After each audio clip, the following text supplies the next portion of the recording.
बीते 10 वर्षों में कई तब्दीलियां हमने अपनी जमात में भी देखी हैं। आपने जिक्र भी किया उसका। मुसलमान शब्द लोग नहीं बोल रहे हैं, माइनॉरिटीज जो बहुत लिबरल हैं वो माइनॉरिटीज बोलते हैं, मुसलमान शब्द नहीं। अरे साहब, आसमान नहीं गिर पड़ेगा अगर आप बोलो मुसलमान, सिख, ईसाई, दलित। 2-4 लोगों को छोड़ के उमर खालिद के बारे में कौन बोल रहा है? मीरान हैदर के बारे में कौन बोल रहा है? खालिद साथी के बारे में कौन बोल रहा है? स्टैन स्वामी इस दुनिया से चले गए। कितने अपोजिशन लीडर्स ने बोला? गाहे बगाहे हम लोग सब पार्लियामेंट में कॉन्स्टिट्यूशन की कॉपी दिखाते हैं। ये कागज का पुलिंदा तो है नहीं। मैं उतना बड़ा वकील नहीं हूं, सलमान साहब सब जानते हैं, कागज का पुलिंदा नहीं है। लेकिन बीते 10 वर्षों में कई तब्दीलियां हमने अपनी जमात में भी देखी हैं। आपने जिक्र भी किया उसका। मुसलमान शब्द लोग नहीं बोल रहे हैं, माइनॉरिटीज जो बहुत लिबरल हैं वो माइनॉरिटीज बोलते हैं, मुसलमान शब्द नहीं। अरे साहब, आसमान नहीं गिर पड़ेगा अगर आप बोलो मुसलमान, सिख, ईसाई, दलित। लेकिन हमने अपनी पूरी वोकैबुलरी बदल दी। और इसलिए मैं बार बार आज नहीं कह रहा हूं अदीब साहब, 10 बरस से कह रहा हूं, electoral victory is no guarantee for ideological victory. चुनाव अंगणित से जीते जाते हैं, चुनाव अंगणित से जीते जाते हैं। बाइपोलर चुनाव है, एक तीसरी पार्टी खड़ी हो गई, 1.25 लाख वोट ले गई, आप चुनाव जीत गए। लेकिन वैचारिकता नहीं जीतती। और मैं ये कह रहा हूं कि ये वैचारिकता, ये आइडियोलॉजिकल जो एक लंबी लड़ाई है, वो नहीं जीते ना तो सब जीत कर भी हम हार ही जाएंगे। अदीब साहब की एक बात हमको याद है, एक दफा आपने कहा था, क्या करें मुसलमान, चुनाव में पार्टिसिपेट करना भूल जाए तब छोड़ दे। इतना पेनफुल था वो सुनना। हमारा एक न्यूज चैनल है, उसका मैं माइक यहां भी देख रहा हूं। चुनाव चल रहा था, 8:30 बजे सुबह वो चला रहे हैं, सारे मुसलमान अपने घर से निकल करके जा रहे हैं वोट डालने। आप क्या कर रहे हैं? खुलेआम कॉल फॉर पोलराइजेशन। और क्यों ना हो साहब, जब इस देश का जिसको सबसे ज्यादा तथाकथित मोहब्बत मिलती है, वो भैंस, मंगलसूत्र, मुजरा, घुसपैठिया, टोटी तोड़ लेगा, बिजली काट देगा। इलेक्शन कमीशन को 20 खत लिखे मैंने, सलमान साहब, खत का जवाब नहीं आया। और अब मुझसे पूछते हैं अपना नाम बताइए, अपनी कॉन्स्टिट्यूएंसी बताइए, अपना फोन नंबर भेजिए। अरे जनाब, मेरे ईमेल के नीचे सारा कुछ है। लेकिन नहीं।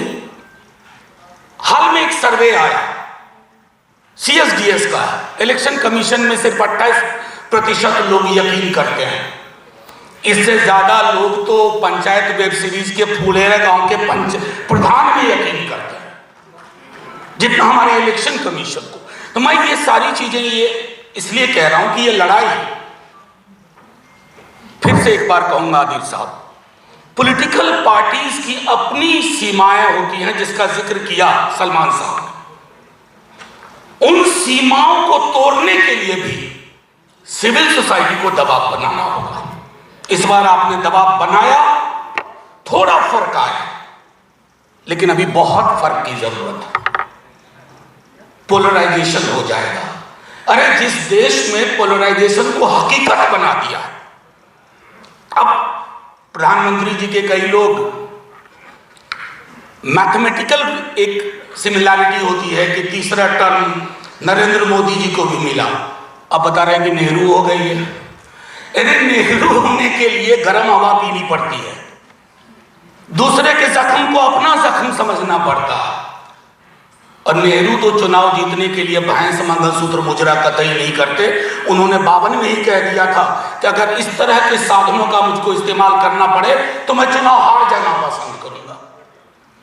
तो हम लोगों को यह तय करना है, मैं सुझाव में क्या कहूं, इस तरह के फोरम हमारे अलाइव रहे, नहीं तो मुश्किल होगी और बहुत मुश्किल होगी।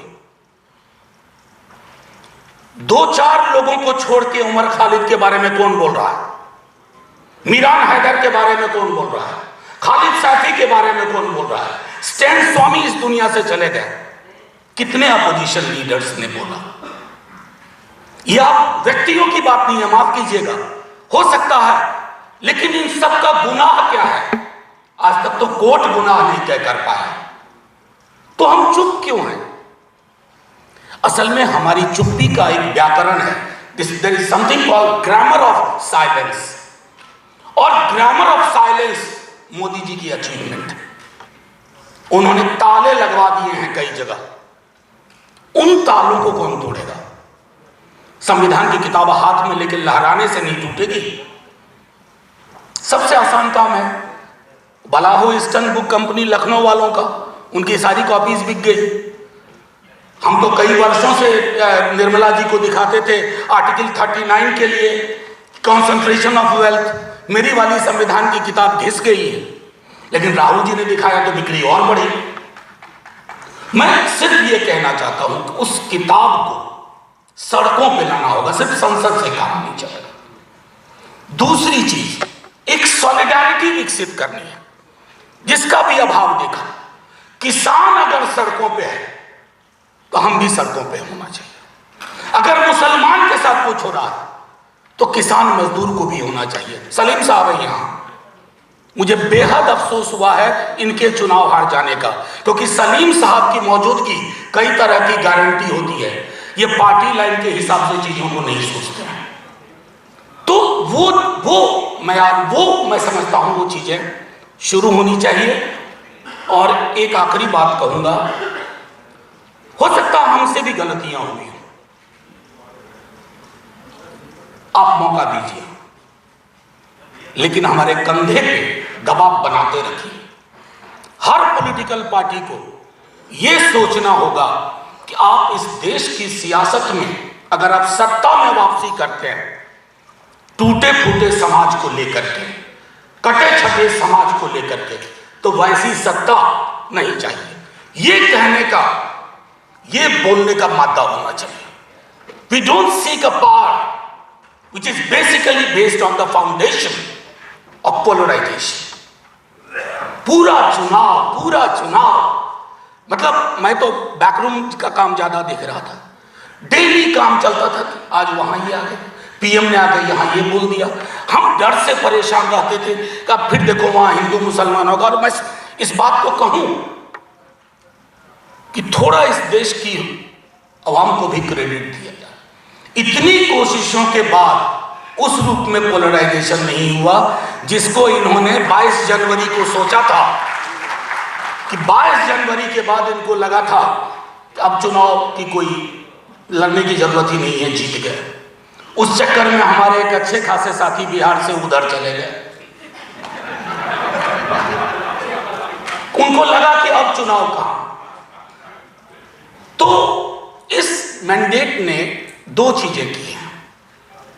सामने वाले को यह बता दिया कि मी माई एंड माइंड नहीं चलेगा, मैं, मेरा, मुझको, मुझसे पहले सन्नाटा, मेरे बाद अंधेरा, ये खूब बेचा गया था।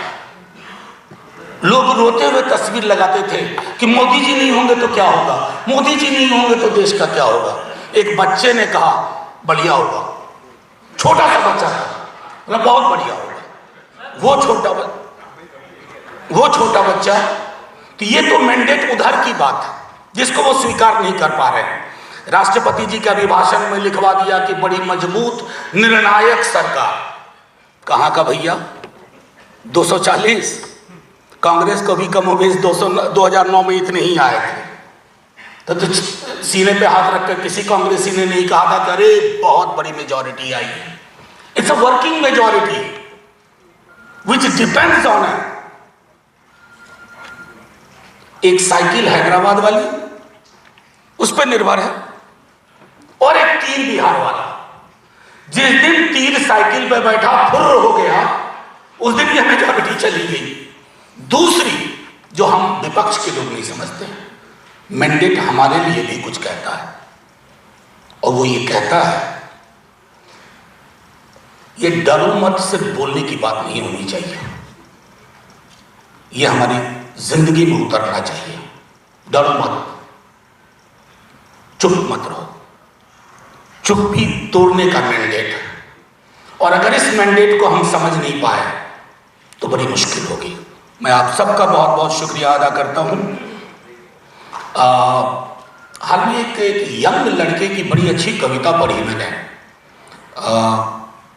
अदनान नाम है उसका, जामिया में पीएचडी कर रहा है।